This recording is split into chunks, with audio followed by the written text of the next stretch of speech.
loving it. Oh yeah. Oh, oh, okay. Oh All no. right. So, um, today's topic is brought to you by Maya, who has brought Yes. topics before.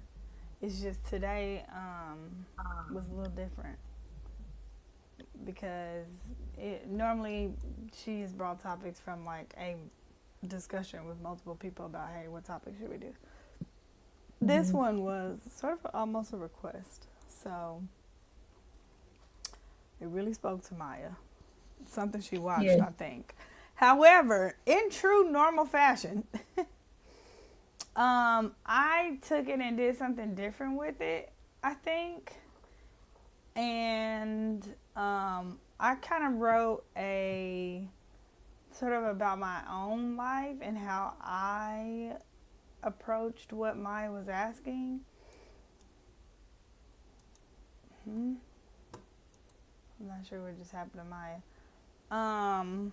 But anyway, so it explores like the lessons of each decade, like the lessons told from each decade, looking at your 20s, your 30s, your 40s, your 50s. It explores each one of those, and I kind of used it to look back on my own journey. And obviously, so far, I've only made it to the 30 part, but I realized that, what is that? Oh, I'm sorry. I realized that my 20s weren't, they were more like instructional and building blocks to who I wanted to become and what I was working on. So, still working on those, but, and then I had to kind of take a look at, even though it's not finished, my 30s, which told me something completely different. And honestly, I think before, maybe a year ago, they would have been the same. I think I would have had the same answer to my 30s. It's just that I'm able to talk a little bit more in depth about it, or I don't know. I think I'm able to go a little deeper about it a year later, but a year ago, I feel like I would have had the same thing. Um, so my 30s were just kind of like discovering, identifying patterns from my 20s and discovering things from my 20s, discovering things about myself. Um, and I will share the questions, but I want to ask everybody like the question that Maya asked me that kind of prompted this, and then see what y'all's word is going to be, and then also like what Maya's was, because I don't think I remember yours. But anyway, so it reflects on like wisdom and the wisdom gained in the decades, your 40s, 50s, and all of that, and just I kind of threw in my own spiel, my own personal story. All right, so the question that Maya asked me was, if you could sum up your hey if you could sum Oh. up your 20s in one word, what would it be? And mine was educational, not in the classroom sense, not because that's when I got all my degrees, but because I feel like the 20s built a pattern for me, or created patterns that I could like rely on and call upon to help me understand some of the things that I do today. So it was like educational for my life, basically. So Maya, what did you say, or what would you say? Um, All right, I'm trying to get my camera together. is the word that you would use for your 20s? um, I think I said that mine was becoming. Oh Um, yeah. Why do you yeah. say that? My camera ain't working. We can see you just Because fine. I know my iPad keeps sliding down, so I Oh, gotta figure something out. Um, because I feel like my okay, well, I will say like my early 20s was about like I feel like I was trying to get towards to a certain goal, but also um make my family proud. Like I don't think I really knew who I was um in my early 20s or even like mid 20s. I think I was really soul searching, and like now in my late 20s, like this my last year being in my 20s, now I know who I am. Now I know what I won't tolerate. I know what like brings peace to my nervous system, and yeah. I was like, is everything okay? Yeah. I know Certainly it isn't peace brings, to my nervous system, but go ahead. yeah, I know what brings peace, and I I think like I just watched something. I have watched, first of all, if y'all don't watch the Kiki Palmer podcast, I absolutely love Kiki Palmer, and her podcasts are really good. But I had just watched her and Oprah and Michelle Obama, those two podcasts, and it was really good. And it talked about some of the stuff that they talked about in her blog. And I then watched the Mel Robbins what like something about the 20s, being in your 20s or something, and that's what made me like to ask Daesh to do this. And it was just about like people saying, you know, 20s is the best Supposed to be time. the It's where best time of your it's the life. yes, it's supposed to be the best time. You're supposed to have fun and all this other stuff, but 20s are really ghetto.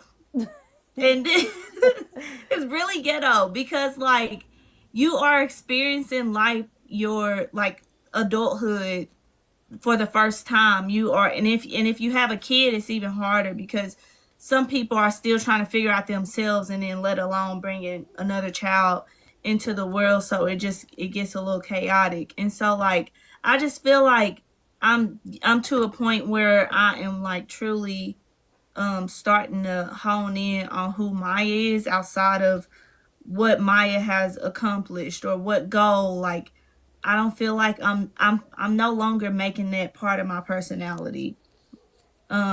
So I feel like that's where I am right now. And I'm excited about my 30s because I feel like now Daesh mentioned that in her 20s she had a plan.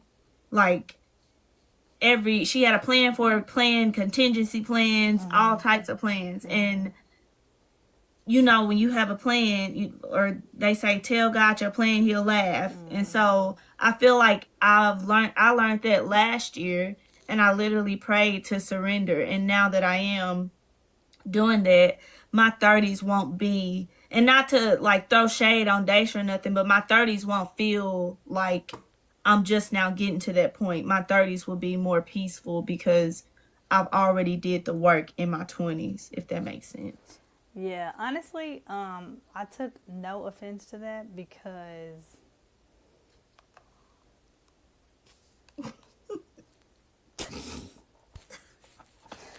What?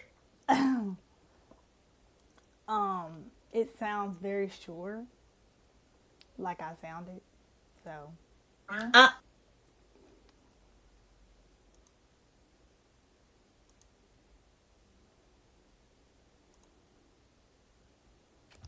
I don't know what okay, happened I to you, should be Maya. good now. Um, I'm not saying that to say that I won't be unsure in my 30s. I know it's gonna come, but I'm saying that I will be prepared for it. Like I feel like I will be prepared because I've already experienced it in my 20s. Like I feel like right now I'm an emotional roller coaster. This year I've cried the most I've ever cried. And sometimes it just be like, girl, what are you crying for? You was just out there having fun. Like I don't know. But I pay attention instead of ignoring that, like people try to make you feel weird or like you doing too much when you show those type of emotions. Instead of ignoring that, I hone in on that. Like I really focus on it. Like what am I what first of all, what is God trying to tell me for me to be feeling this emotion? Like what should I be learning from this? Whatever it is. I feel I you. think Keon trying to join in. Um, Miss Tripp said you had someone that went before you to show you what life doesn't have to be, the trailblazer. what do you mean by that? Yeah, because I feel like that's a whole nother thing too. It Because is. That's why I people want to know say what she means. people say that, and my dad say that till he blue in the face. But it doesn't. It's cool to have those trailblazers and the people before you to learn from. Like, yes, it's cool to have those that I seen that, I won't do that, or okay, that worked for them, let me try that. But at the end of the day, your experience is your experience. Your emotions are your emotions. It's still going to be different. There's still going to be a lesson that you're going to have to learn that nobody could have prepared you for because it's your story. Yeah. You said exactly. You were able to learn from them based on what you want and don't want. In a way. Yeah. In a way. So I want to take that comment and I really want to, for anybody listening, sort of put a disclaimer because yes, that is true. Out of life and for yourself, you're able to learn from people before you because that's called wisdom. You don't always have to bump your head. You can learn from the people before you and take some of their lessons. But I do want to also put in two things. One,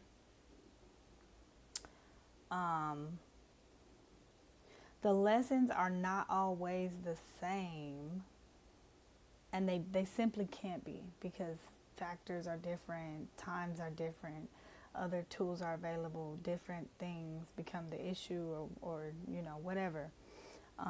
So that is the case, but it's okay if you still learn the lesson in the way that was needed for you to learn it. And I don't want to say that with a blanket statement because some lessons, sometimes when you bump your head, there are some head bumps that you can't come back from. Some of them cause permanent damage, okay? So that's real. But when you have people before you that have done things and maybe you needed to learn something different or a different way or whatever, it can feel heavy to feel like, how did I miss this because I didn't learn from that other person, or why did I miss this or whatever. But sometimes some of us just need to go through the experience ourselves. Some of us have different circumstances, and then there are also those situations where, yes, I had highly educated people that came before me that I could call on within my family, but I didn't have highly educated lawyers. Nobody knew what law school was. Nobody knew what that experience was or was able to tell me. And even if my dad took me to a lawyer before to ask questions, and I got to ask her questions, but you can't quite ask questions until you get in there and experience it. Not to mention, this was a white female. She could not tell me what it was like to be a black female attorney. And she couldn't, not only could she not tell me about the experience that I experienced while in law school, but she couldn't tell me what I would experience from my own people and from other people in the courtroom in a whole suit. So you do have people before you, but it's also okay if you need to learn your own lesson. So the question that we asked Keon is, the question that Maya asked is, what if you could sum up your 20s in one word, what would it be? Mine was educational. Maya's was becoming. Mine was scared. Yours was what? Spirit? Scared. Scared. Ooh. Please elaborate. Um, I was scared of the future the whole time in between. It's like I was preparing for my 30s and 40s and just being on a journey where you discovering who you are and you realizing I have my family and I have my friends, but in no way can they be helpful in this moment or in this time. So having to depend on myself to literally be me and still handle business was scary for me. Like I was just real scared of not being successful, scared of not being something. Because although you do have those people before you, it's a decision that you got to make every day to utilize some people to motivate you or utilize some people to push you or remember what they look like. Because once you leave home and you go to college and all them people had people before them, that don't necessarily mean they all make the decision to do what they got to do to have a great 30s or make the right decisions to, you put it in a place that's honestly fun. Yeah. It's independence, it's free, it's a lot of autonomy, and it's a lot of choices that feel like there is no right and wrong because a choice pretty much just modifies your life. It don't affect nobody else. And so I was scared of my choices. I was scared of my immaturity. And sometimes I'm shocked that, like, there were times where I wanted to say yes, but I literally said no because something in me said I had to say no. But I spent my 20s very scared. I lacked faith. And I remember one time wondering, because I was just exposed to so much in college, and I was talking to a friend and we were just having a good conversation. And he was like, do you think we believe in God because we genuinely believe in God or we was raised that way? Great question, man. And that question just stuck with me. Yeah. At this time you so spiritually immature, you went through nothing. So of course everything that's been going on, majority of it, you're not looking at it as blessings. You're looking at it as, hey, that's right, because they be saying God talked to him when he talked to you. Things like that. It's just a whole lot of immaturity and faith, and to stay in that space can keep you kind of in a different, just not a fast forwarding space. But eventually I began to question, that's a good question. Do I just believe in God because I had to go to church every day? And Not every day, like, God, I'm done with you. I mean, you know what I mean, you know what I'm saying? It was in my home. Yeah. Prayer was in my home. Yeah. It's like it's a part of your community. So it's like, now that I'm kind of developing who I am as a person, is religion really that big of a deal to me? Those things. And I mean, people can say, oh, I never questioned God. In order for you to know him, you had to question him. Right. Because you have to gain it. And he's not interested in slaves. Yeah, you had That's the whole point of free will.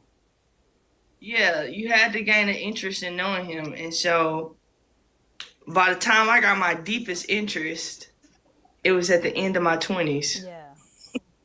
And I was merging into my 30s. And once I made it to 30s, I realized I was exactly where I was supposed to be. But even sometimes 30s is challenging because now you got the mindset of preparing for retirement. Right. You go from preparing for success and preparing for a good life to preparing for retirement while still paying for the things that you did back in your 20s. And so that makes adulting challenging. So I spent my 20s scared a lot. I had to be alone to grow. I didn't realize that as a middle child, I was always around somebody, whether It was my mom, my dad, my sisters. I never had a long time. So, and then I went to college. I was always in a dorm with people. And, I just went from one phase of life just being surrounded by people consistently that I didn't know what it meant to sit still on Yeah. my own or to sit in my own space or sit in my own thoughts. And when I went to PT school, I was forced to. And it's like, I'm sitting in my own thoughts at the worst time of my life when I really need a village. Right. But I think sitting in my own thoughts helped me get out of that phase of fear and just kind of learn how to be something I was always meant to be, but I couldn't see. Yeah. Something, the people before me probably seen, but I had to develop that vision on my own. I listened to a sermon today that Maya told me about. It said borrowed faith is okay for a season. Like faith that your parents had in you, faith that, your partner has in you, whatever faith you need to borrow, that's okay. It's when you continue to rely on it and when that person isn't there anymore, you no longer have the faith and you don't grow into that season of having your own faith in God. That's when you got a problem. I thought about that, but then there was something else that you said that made me think. But Maya distracted me because she put that comment. So Maya, what made you put that comment from the blog? Your 20s ask, who are you becoming? Your 30s ask, what are you willing to surrender? Your 40s seem to ask, what actually deserves your energy? And your 50s begin asking, what will remain because you were here? I put the comment to hear other people. Oh, okay. I would like to ask the same question. Like, what name, what one word would you give your 20s? And why? Mom said what was hers. I think hers was like motherhood or mom. Yeah. Because that's all she knew. Because she was a young mom. She had in her 20s, by her 20s, 2 kids. In her 20s, 3 kids. And I think in her 4 by her 30s. So, and then she was a school teacher. So that's all she knew. Like, that was what her life consisted of, was being a mom. Which, she said it in a very proud way, which was cool to know somebody that's, like, to see it as that. Not to say I don't see anybody like that. It's just so opposite from how I am and think and feel that I just find it interesting when people be like, that's exciting. That was cool. Yeah. Not in a bad way. I like it. I also think it's cool for mom because she like she never. I feel like if I was like that, I would go crazy. Yeah, yeah. Yeah. Like I would go crazy. But I think for mom, I think it's cool because mom always knew like what her purpose was. She always understood that, and she always like. It sounds like she understood her purpose, and that's kids and giving back and being helpful. As much as we talk about helpful Hannah, she understood that that's one of her gifts, and she want to share. And I think that's cool because that's one of the things, well, really the biggest things that a lot of us are searching for. Right, yeah. And no matter how many degrees we get, how many promotions we get, that can't replace the purpose that God has for you. Yeah. Like even accomplishing all that, you can still feel extremely empty. Yeah. And it's important to pay attention to that. I don't think she always knew her purpose. I think she just has so much humility and so much faith that she was able to merge into her purpose. But I feel like everybody has a journey on finding their purpose. And you have to have a sense of vulnerability in order to stay on that path and grow in that journey. I would Because it's like very to it's comforting finding your purpose. I would like to confirm that. Did you always know your purpose? Or did you feel like there was a journey to discovering that? And like, what was the journey? Well, she told a story like one time where she wanted to like work at a store or something. I think Like, I don't know if she told that, because I think the story that I know is that she was the story that I was told is that she was comfortable with working at a store, like a Target. somebody that know that journey. Well, I I don't. mean, they I didn't hear that from her. I heard that from somebody else. So I want to know from her what her journey is, and if she would tell the story the same way. Was she comfortable at Target, or was she saying that because she felt like she needed to get the job done and didn't see another way? You know what I'm saying? So, Keon, since you're in your 30s, can you describe your 30s in one word so far? My 30s have been in one word, Yeah. value. Ooh. Like knowing your value. Knowing your value, knowing what your value means to other people, really standing up for yourself because you are aware of what you bring to the table. So my 30s are just really about like me embracing my characteristic traits and realizing that these characteristic traits are just great foundational traits to have that they're not in people, because people are in roles and titles for a purpose and a reason, opposed to divinely being there, and that's a different type of purpose. Yeah. I really like that answer. That's a good point. I feel like I'm still figuring that one out. But anyway, What value? oh, look at Viv. What? She gonna tell us something. Hey, Viv. Hello there. Have I you did. have you always I known just your purpose? have I no. Okay, I didn't always know my no. I found my purpose. I didn't always know my purpose.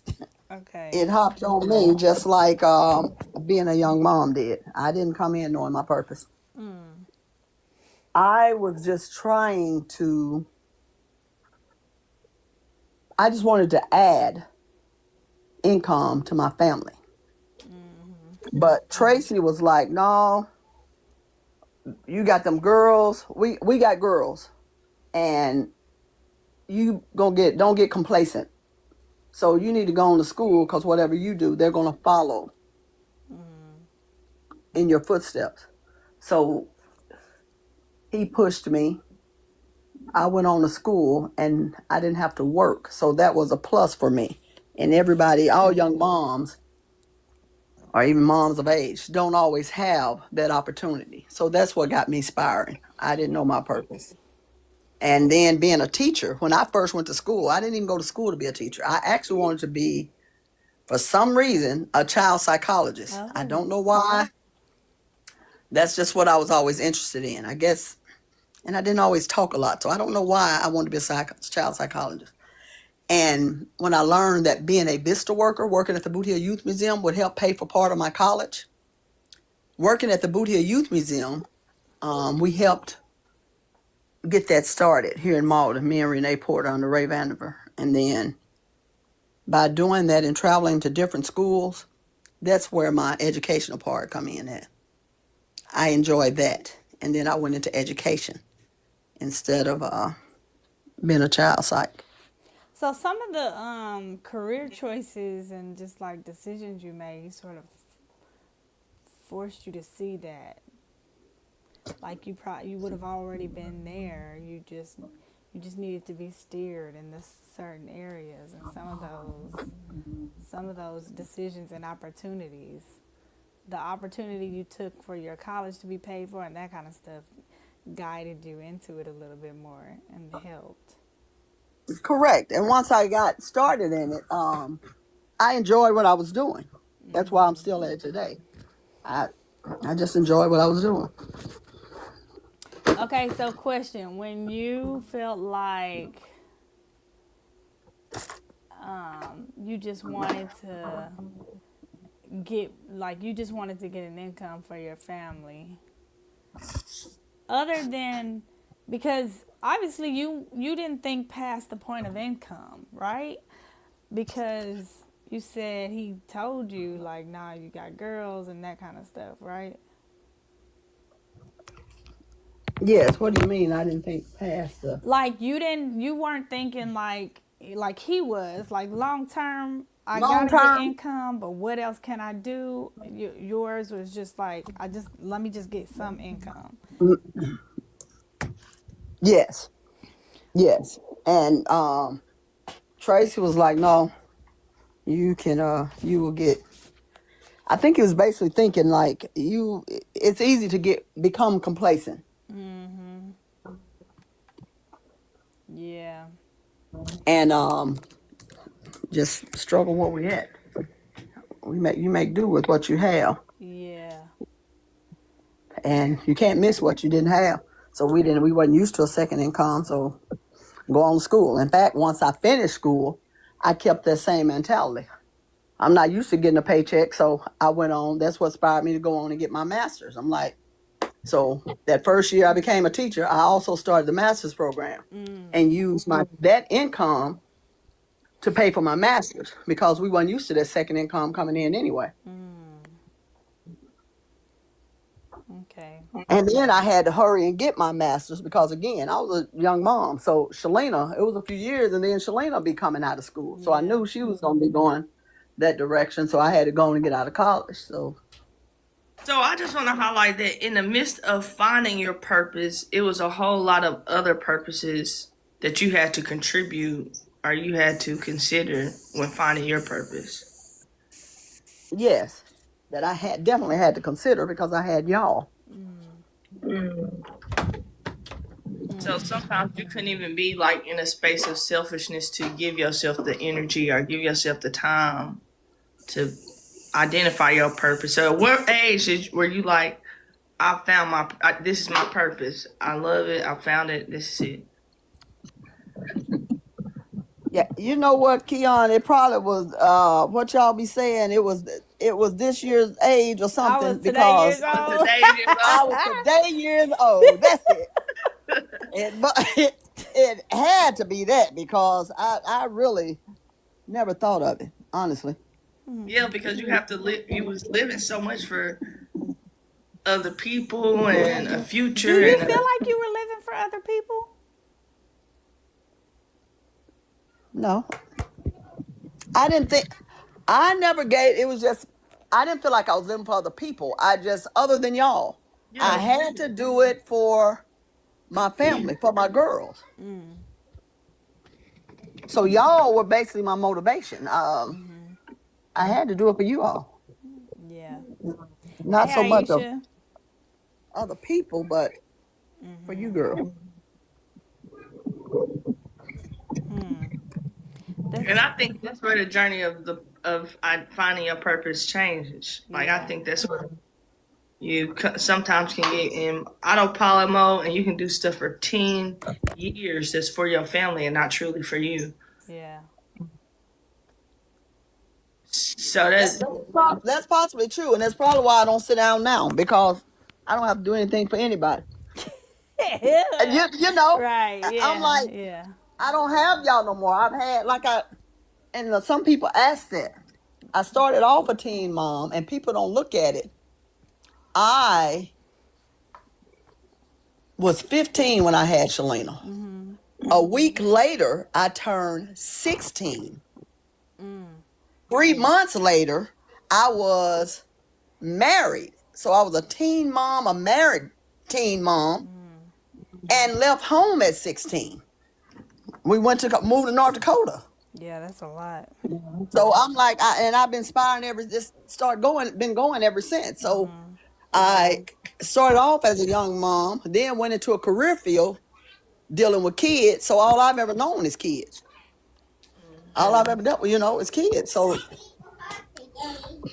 I guess that's why I don't look at it that way or feel like I'm bogged down or bothered by kids. Just part of me. I want to ask this for all three of y'all. Actually, anybody else that can hear me and cares to answer. Is there a portion or your entire portion of your 20s that you would go back and relive? Why or why not? Not me. Why not? Well, I'm just I don't know, I guess my thought process is anything that I do or alter back in my 20s could possibly alter me today. So no, I wouldn't change anything that I did, not even being a young mom. I think the responsible me would want to be like, no, I wouldn't change a thing. But like, truthfully, I wish I would have said yes to more fun things. Yeah. I wish I would have like went on that spring break trip. I wish I would have, I wish I would have had a lot more irresponsible fun. Yeah. That I You decided. you maybe took yourself a little too serious all the time. Or I was too scared. I spent it scared. I spent, and then my dad used to call me in the middle of like, although I've been studying all night, I'm just going to Taco Bell at 3:00 in the morning because we up and we are having fun. And my dad would call in the middle of the night sometimes, be like, "You out having fun, ain't you?" And I would be convicted by those. That would ruin my whole week. Yeah. Like, and it was like, he was like, "I know you are. Make sure you handling business." Although they were checks that help me stay in line. In a way, they created this anxiety and anxiousness of like, because I'm like, how do he know? Like, every time it's a fear in me that he know because something bad is going to happen. Yeah. And so you that changes equated it with like an almond. Like if you don't do this or if you out having fun, you ain't doing something right. And it's like, how do you even know this? And 9 times out of 10, I've probably been studying all night for something. Like I've probably been up literally, and the reason why I'm up at 3 a.m. is because I left a 24-hour lab to go get something to eat because I've literally been up all night. And I am doing it with friends, and it is fun and goofy, but it's so harmless. Yeah. Like, it's like, I just wish like that's what I probably wish I would have changed. It's like, Hey, Jolanda. just caring so much about, I just cared so much about what my family would think or what somebody would see or hear and how my dad would know. So I think that created a type of anxiety. Hey, you finna get in trouble. Maya, what would you answer even though you still in your 20s? Hi guys. Hi Lonnie. I feel like Keon. I think I had more fun than Keon. Hi, Maya. Hi Lonnie. Bye-bye. But I did I worked 3 jobs in college, and so for real, it was never just one job. And so when people would be going to parties or going to I never took a spring break trip. I always used it why would I go spend money and I could be running it up right now? Yeah. So I never did that. I was always thinking no, I'm gonna use this to my advantage. Like I know my goal, and in a way, it's like I love that, but I also wish I would have had some type of balance in it. But Because I didn't take a spring break trip either. at all, like I'm Me not either. gonna go. Yeah, Because I was like, oh, y'all giving away hours? I'll collect them. That's silly. exactly. Yeah, that's how I thought of it too. So I kind of wish I would have took more advantage of that and took trips. Okay? Um, Because meanwhile, I can never get that 20-year-old body back to be on a spring break trip in them swimsuits. I done passed up my time to be out here hot girl summer. yeah, and sometimes I wish I didn't like. I wish I would have like explored a little bit in my mid 20s. Um, and when I say explore, I mean like right after college, like, and I mean or grad getting my master's. Right after getting my master's, I wish I would have explored me a little bit more. Now that I'm like truly done with school, like okay, now what? I feel like I'm just now getting to that point, and sometimes I feel a little limited to be able to do that. Yeah. And I know it's just obstacles I create in my head sometimes, but um yeah, sometimes I just wish I would have kind of went about things a different way. Well, y'all know what my answer would be. What? I would have stayed abroad. Oh. I wanted to stay in Spain, but or I wanted to go back. A friend of mine that was on the trip with me, she went back and lived for a couple years and taught. And we could teach English as a second language, and you made very little, but your room and board was paid, and you had enough to like travel to different countries, and you're already over there. And I thought that was really dope for her to do. But I felt like I had to come back. I had goals, I had plans, I had law school, and then had somebody told me I could have went to law school there for much cheaper and still practiced over here. All I had to do was take the bar. I would have done that, but I didn't know that. I don't necessarily regret my path because it served me, but I don't necessarily think I don't regret it, and I'm not saying I don't appreciate it by saying I would do something different, but I do think that I don't know, there could have been something different for me or a different experience for me had I taken the abroad approach rather than now. But I feel like if I didn't, that would be saying like, it's like a balance in between, like what's for me is for me. I do understand that, and where you're supposed to go you will get, but there are different paths that you can take at the end of the day. And I feel like one of those paths I could have took was I could have went abroad. I could have stayed for a year or two, then I could have went to law school as a late bloomer or whatever. Rail said, my grandpa always told me if it's something you want to do in life, to do it, because you don't want to be in your 70s and 80s and thinking, what if? Exactly. Hey, Betty. So I was talking to a friend of mine who worked at a nursing home, and she said that's why she does the thing. Like she skydived in Australia, Sydney, Australia, and did all these things because she now, like, she does the thing. She lives the life she want to live and all of that. It's about a decade of discovery. So talking about what you've learned in your 20s, 30s, 40s, and the question that I ask is, what word would you describe? If you could use one word, how would you describe your 20s?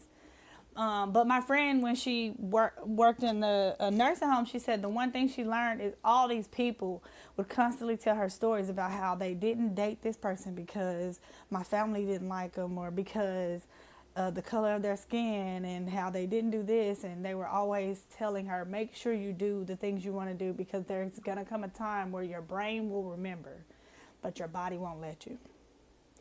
And all you're going to have is a body to sit there and feed off the memories of the things you did or did not do. And you'd rather be feeding off the memories of the things that you did. So I thought that was pretty dope.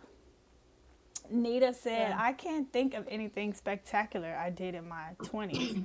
My brain is kind of foggy. I've always worked in school and married at a young age when she was 20.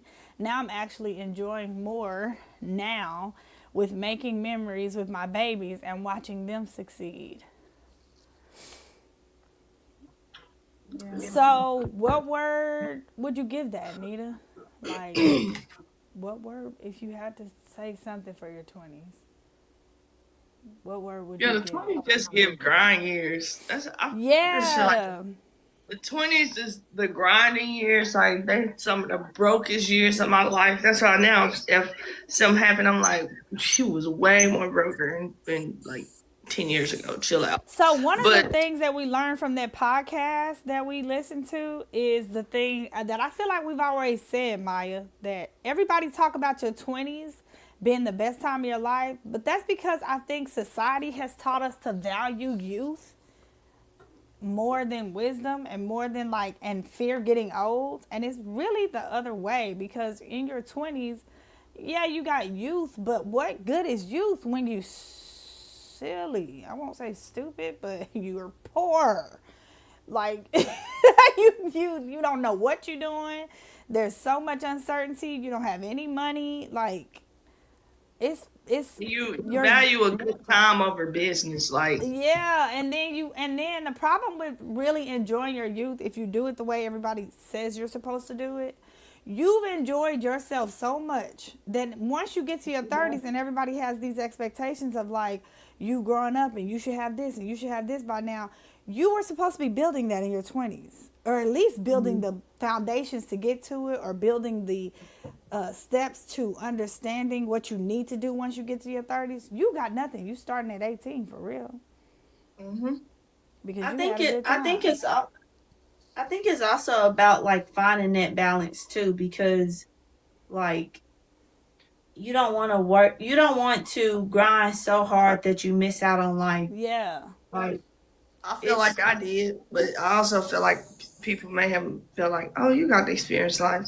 I feel like I missed out on a lot. I said no a lot, and I was insecure a lot. Mm-hmm. Like, I was very I spent a lot of time in uncertainty and the unknown.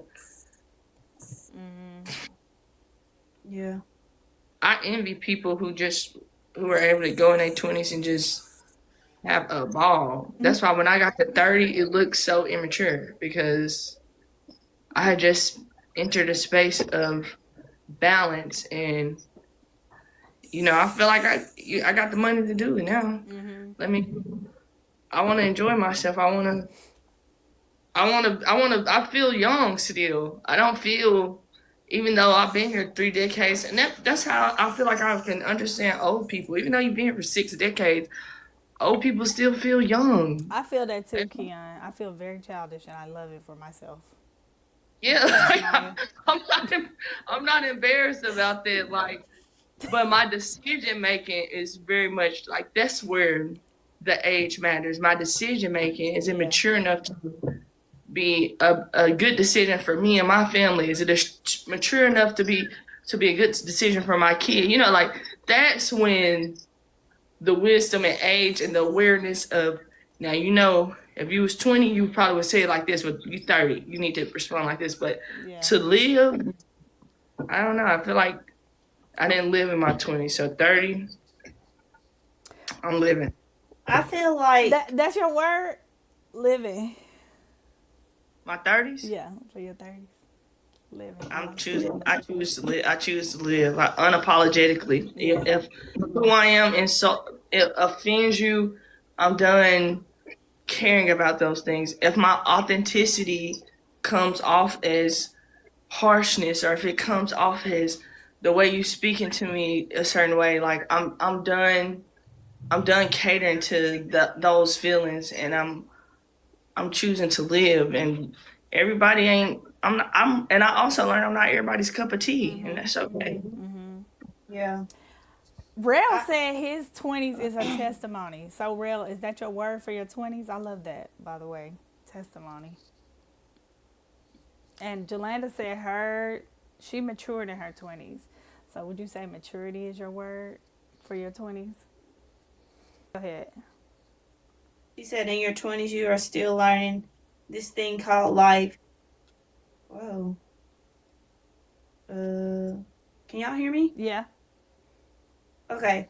She said, in your 20s, you are just learning this thing called life. Dash, read it. I don't know what's going on with this phone. It's making me mad. Okay, you have to find your place in life and are building your life based off absolutely nothing. Because, like you said, you know nothing. You're still growing. Yeah, that's a good point. Yeah. But I feel like, because we all hear, like, you're still building this thing called life in your 20s. And for some of us, we are still building in our 30s. And I just want to put it out there, that's okay. Because some of us worked too hard or said no so much, or we're so stringent that we did well and successful, but there's another piece that we forgot to live. Some of us had a little too much fun and did irreparable damage to our name and to our criminal record. But that's okay. But that's okay, because your 30s, you can spend that building and doing something else. And you may still be starting from nothing, but I'm, in my 20s built a bunch of degrees, but now I'm learning something completely different. Like my 30s, my word would be surrender. Like I spent my whole life saying I didn't want kids. And I was 34 when I had a child. I spent my whole life saying I don't, and when I became a lawyer, everybody like, oh, you gonna work for yourself? Absolutely not. I need my money every month.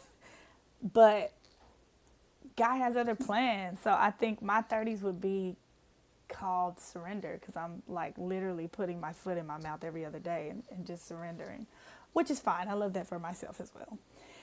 Dion said, I feel like I sacrificed a lot in my 20s. I missed out to build the life that I saw for myself. And I think that's like, I feel like for, those of us that are like educated and we did like a lot of education, it feels like that's sort of becoming a theme.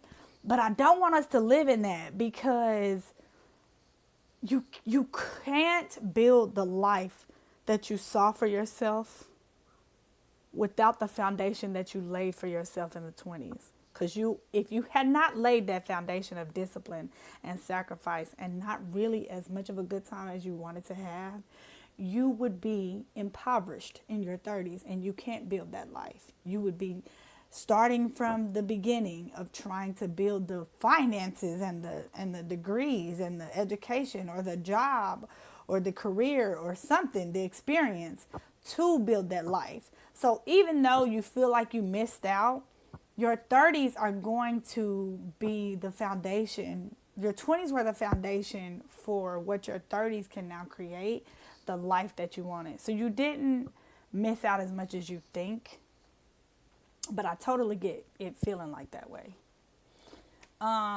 Kill Run, we back at it again. Happy Monday. Thank you.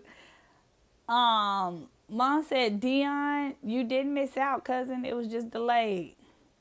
Exactly. And I don't even feel like it's delayed, because what you will be able to afford and do in your 30s, you couldn't do in your 20s. You probably couldn't do in your 20s. You couldn't afford, or you just wasn't ready for it. That trip you take out of the country in your 30s, you would have gotten snatched, or your purse snatched in your 20s. And trust me, I turned 21 in Spain. I was with a very immature young lady who got her purse snatched in Spain. So it was not fun. On our way back, instead of having a good time, she calling all the cards in her wallet. So You just never know what life has in store for you. Cameo said, my 20s were a movie. I love that. So I had a ball, but at the same time was in and out of prison. I thought the path I was on, that I was building for my future, but it was really a bunch of plot twists. My word is movie for my 20s. Love that, Cameo. Thank you. Rail said, Tracy, in your 20s, we are taking everything that was drilled in us and putting it into reality. Love that, yeah, because that's pretty much what we did. And it definitely set the tone for some of the decisions that I make and some of the things that I think about and the way that I think. And when I'm talking to older people and they say I sound older, it set the foundation for that. Cameo said his 30s is rebranding. Yes, I love that. Yeah, I would take a little bit of that too. I'm definitely rebranding myself. Betty said, I married at 25 and I also started my career at the school, which I retired from. So my 20s, I would say, were my growing years. Yeah. Yeah, like definitely your 20s set the foundation for you being able to be retired right now and travel and do as you please. Yeah. I feel okay. So in the beginning, I said my 20s were becoming. I feel like my late 20s now that's becoming, but I feel like my early 20s was a mixture of early 20s ghetto, mid 20s growing.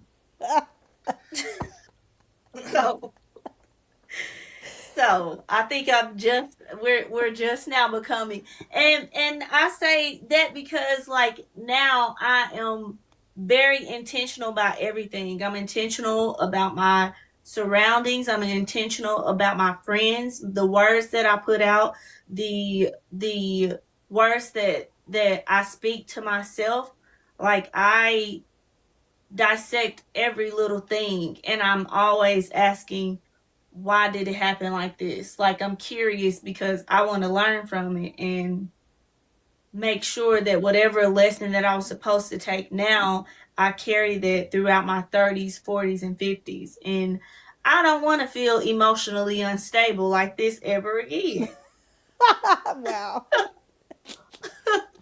I want to know for like people that are parents, like how do you live your purpose and have a life without making your children your identity? Because when we are like at any group and you ask somebody like, you know, what's something to describe you, and they go, mom. I'm like, that their role is so it's so many people that's in their role that it lacks uniqueness to me. And I'm like, what is your identity without being attached to children? Like I just want to know as parents, like, how do you not become just like a mom is a role, a dad is a role, and within those roles there's a person, and that person must have a sense of character. So how do you, as a parent, like still maintain character and have this purpose and this identity without just I'm a mom? I feel like that's so shallow when you ask somebody like, or when you try to have a conversation with somebody and it surrounds children and the husband. I'm like, never mind.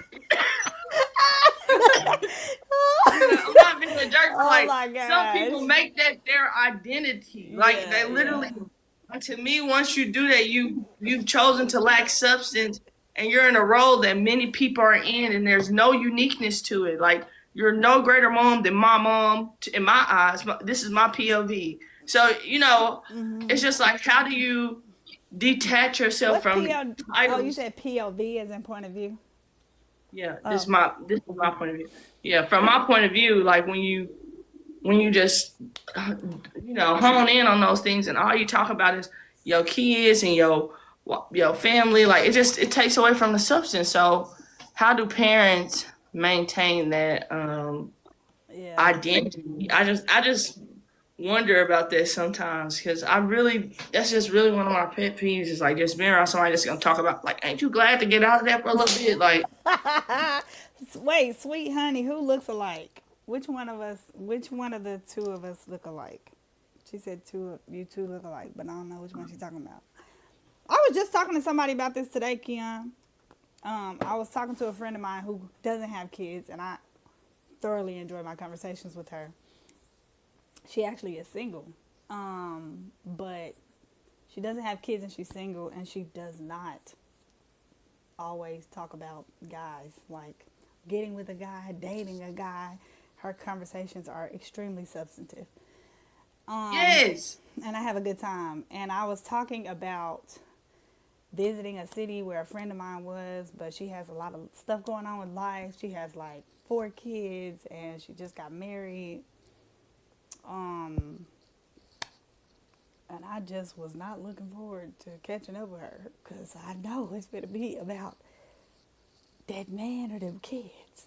And I don't Yeah, know. like I think like they don't. I'm not throwing shots at anybody to do this, but I don't think they realize like it lacks substance because it takes away from you, and now I've lost interest in you. Every time I just rather see you at the kid birthday party or I'll see you at the family event, but I'm not about to use my spare time to listen to you talk about like yo, I just, and I guess that's why some people like, I need married friends. Maybe that's why people say like that, like because then like-minded people can indulge in that conversation. But I feel like it lacks so much substance when you cannot separate yourself from, I'm a father. That's just a role. Like, who are you? I think the only time that I'm thinking about married friends is like maybe couples dating or if if if I have a kid and the other person has a kid and I can leave mine with my husband and they can't, that's when I need a married friend that but even then, like you can be married and still you got that kid, like you ain't got nobody. And that's crazy. So I don't know that I necessarily say, and I'm just really not good to.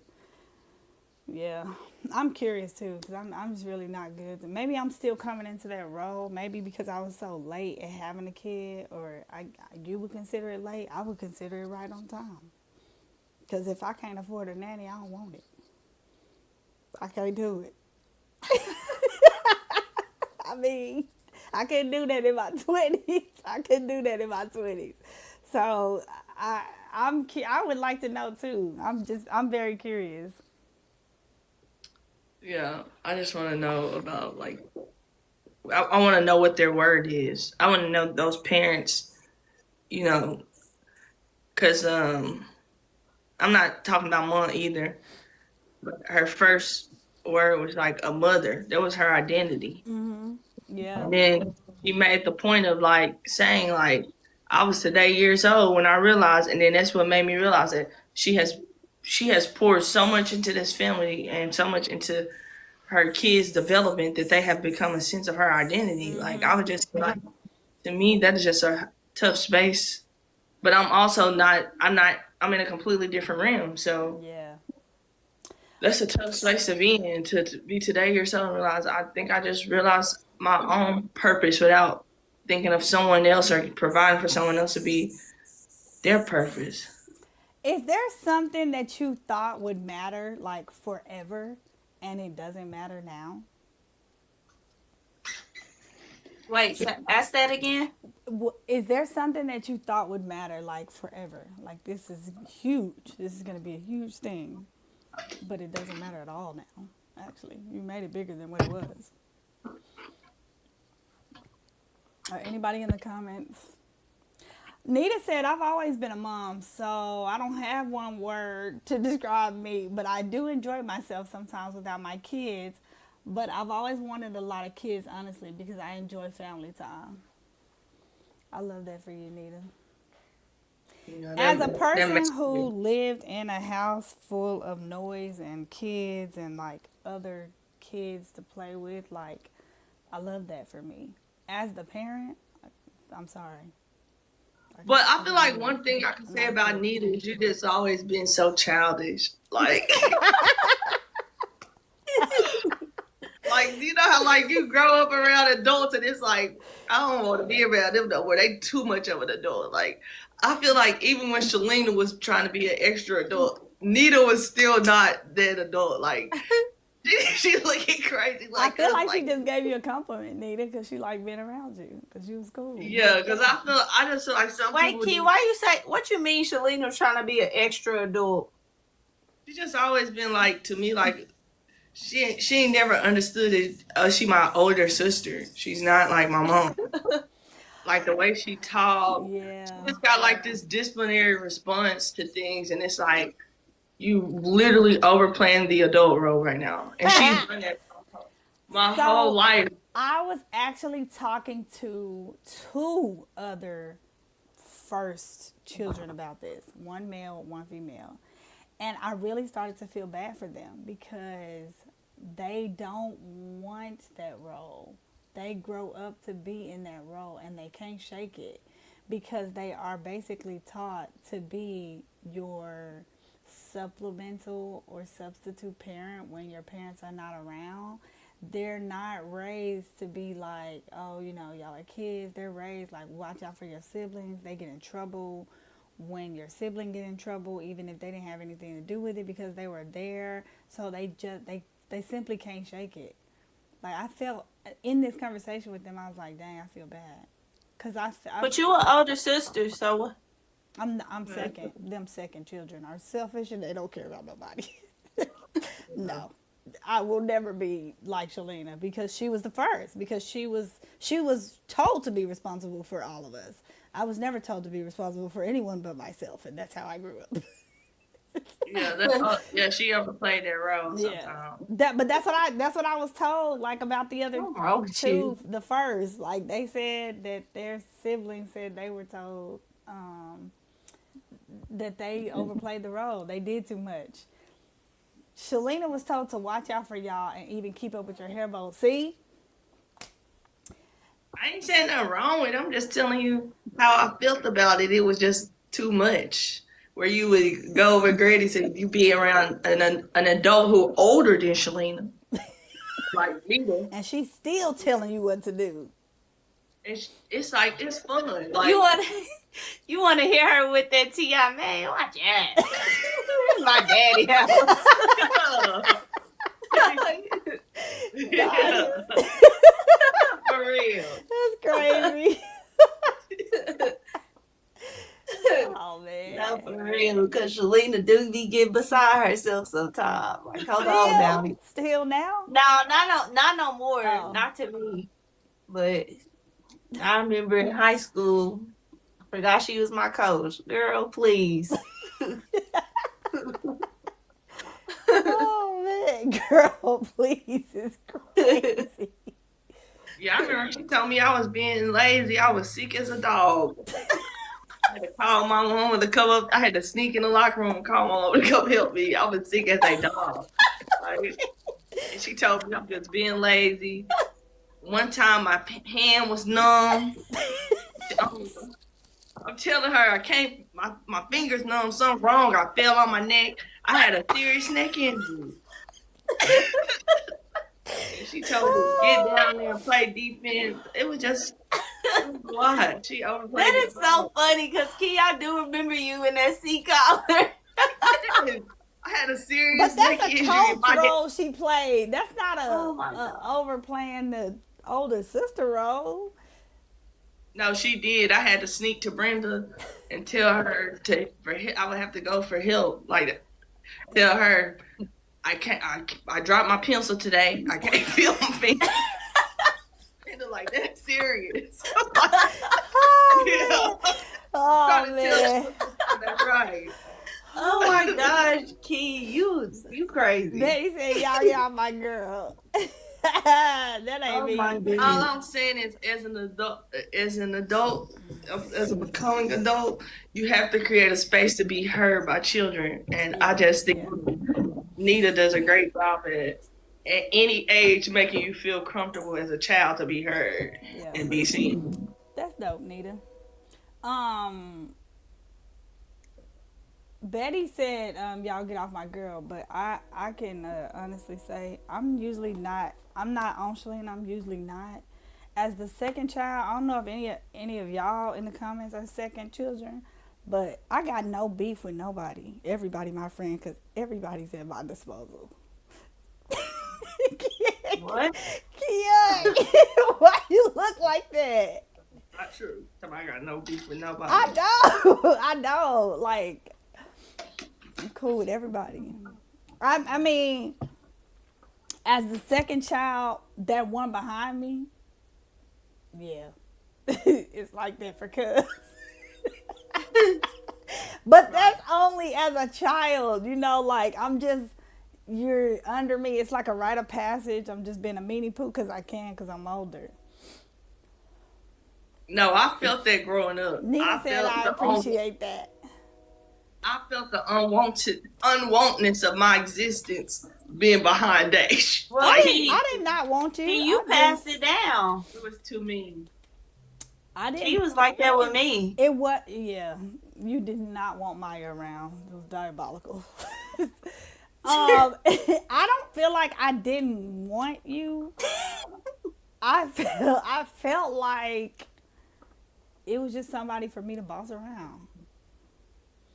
Like you, Shalene been bossing you around. You finally got your turn to be She the was, boss. no, for real. She was. She would boss me around.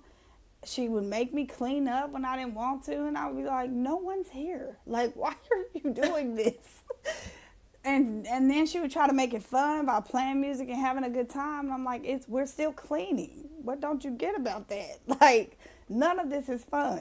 She would be, I don't want to say manipulative, but she would just outsmart me. Like, she could. I've never had a great memory, so she would be like, I did the dishes yesterday, and I would end up doing the dishes days in a row. Where you got that from? Yes. I was about to say, Dash, you literally did the same thing. Somebody made me wash dishes because I thought it was fun. Because it No, was done Dash to me. No, Dash had me washing dishes for a week because Mom believed her over me. Exactly. Mom believed Shalena over me, and rightfully so, because I didn't have much confidence in myself. I couldn't remember. That's crazy. That's crazy. Yeah, so when it got to be my turn, rubs hands like Birdman. Okay. I feel like Keon should have been the youngest. No. You play your role. I think the youngest is the youngest. Yeah. Like, I know that's like a joke because of my sensitivity. Now that I'm more mature, I understand it. I am way more sensitive. However, I think the youngest is definitely the youngest. Yeah, definitely playing the role. Betty said, I'm next to the youngest, and all my siblings listen to me for some reason. I wonder why that is. Were you always more mature, or like you said you started your family and got married in your 20s, like no one else did that? Like you matured faster because you said your 20s is like growing. Is that the case? That's interesting. Next to the youngest. Yep. Because everybody don't listen to me. No, yeah, I was gonna say that's like Absolutely everybody not. listening to Keon. Negative. On principle, I'm not doing it. I'm older than her, and I don't have to. That's Dash everybody listen to. And sometimes I'll be like, because Keon will say something, well, Dash thought it was, I don't care. Nah, you don't care about Dave. nobody. What nobody's talking about, so hush. Nanny, Betty all said, right. repeat your question, Dash. I just wanted to know, like, because I find it interesting that you're next to the youngest and everybody listens to you. So is that because you the first one to start a family and get married? Because you said you got married in when you were 25, and your word for your 20s would be growing. Like, did you mature faster than everybody? That's a good question. What? I said that's a good question. Oh. Yeah, I'm just curious. Like, what made everybody be like, we're going to listen to Keon? And bypass me? Never. I got some good ones. Listen up, dry scalps. I think all of us do at times. What? We have good wisdom. All right, I'm gonna head out. Y'all, Tell Keon, Dash, I don't talk to Keon. I talk to you because Keon don't be listening, even if it's smacked her in the face. Oh, So, wow. Dash, don't I got good wisdom? Sometimes, yeah. Thank you. I didn't say never. I didn't say you never have good wisdom. I never said that. No, I know what you're doing. So, yeah, let's log off. I need to hear the answer to Betty's. I need to hear Betty's answer. Well, But Keon can. Next week's vlog, Dash, can you give us a rundown? No. Oh, okay. So listen. Here's the thing. I have a blog, but I don't want to post it because I will if I have to. But we've been almost doing this for a whole year, and I'm so proud of us. Me specifically, because I have a hard time sticking to things like this. I really had a habit. I'm trying to speak differently about myself, but I had a habit for a long time of saying I don't stick to nothing but school. That's literally the only thing I've stuck to, and so I'm trying to do something different, and I'm proud of myself for this. And Maya's commitment level, shaky, so I'm proud of her too for for sticking to this and showing up. Keon, when she put her mind to something, she believed in something, she going in. So proud of her too. But Keon is solid. So anyway, where I'm going is usually it's like my thoughts, or like today's topic was Maya's idea, a blog she listened to. Or just something that I saw or, had an issue with. But since we've been doing this almost a year, I really wanted to open it up, and you don't have to put it on the comments or anything. You can email me, you can DM me, message me, or whatever. Even if it's like a question that you think everybody should know the answer to. If it's like something in Keon's expertise or my expertise, or Maya's expertise, which is about credit, which we will be bringing shortly. How to get out of credit, how to fix your credit, how to build your credit, answering credit questions, stuff like that. So we just want to hear from y'all to say what y'all want to chat about next. Betty said no, she just has that stern voice. She's not argumentative, and most of the time they just don't want to make me mad. Usually I have the best advice or answer to whatever is going on. Oh, look at you. That sound like me. We don't want to make you mad? Yeah, we don't really care. Nah, you don't care about making anybody mad. Anybody. Thank you. No, I'm about to. I know. I don't care about Keon, making Keon mad. Betty said, I'm proud of you all and I've enjoyed this vlog. Thank you. Love you too, Betty. Okay, so if y'all want to go and read the blog, don't forget labelmelegal.com/blog, or click on blog, and they're all there. I'm not sure that I'm going to keep the website up. I might be taking it down, but I do have the blog saved elsewhere. So if you have any topics, let me know. Otherwise, I'm the one everyone comes to in the film. If you have any topics, let me know. Otherwise, y'all, you heard from my mom today. Next week, y'all might be hearing from my dad. He got some things to say. Miss Tripp said she just found out about the live a couple months ago. Now she having an alarm set for every Monday. Thank you. Thank you. Really appreciate the love. Yeah. Nita said, I want to say that I love the realness of these conversations among siblings, even if y'all do debate, because baby, me and my sister have love for each other, but we will have to hang up on each other a lot. Oh man. Okay. Thank you, Nita, because this is Miss Tripp saying, yes, the realness is necessary. This is pretty much how the debates go. Maya and Keon, they get a little bit more sister like than you see on here sometimes.